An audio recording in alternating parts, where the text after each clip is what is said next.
जय भीम जय भीम जय भीम। उद्देश्य कौन? तुम एकुटिया संविधान को मानुच आम मानुनु?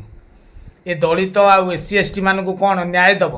कौ बली या कौन संविधान लिखाई? राजरास्ता रोकवा, पुलिस प्रशासन को बाड़ेवा कि हिंदू परंपरा को नष्ट करवा?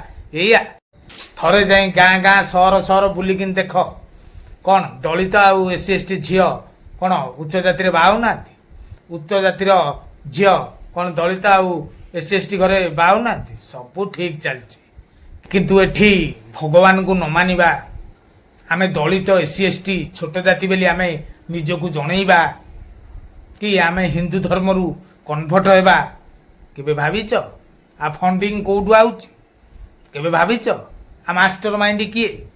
कौन सी आरएसएस कि हिंदू संगठन कि बजरंग दल विश्व हिंदू परिषद ना दिया दे रे का हाथ नहीं। आज तुम गोटे रेप को विरोध करिया को जाई तुमको मेंढा भलिया पुरे दौरान खाली लक्षाधिक रेप हम बुझला वाला जदि ठीक बुझीच। जय जगन्नाथ, जय श्री राम।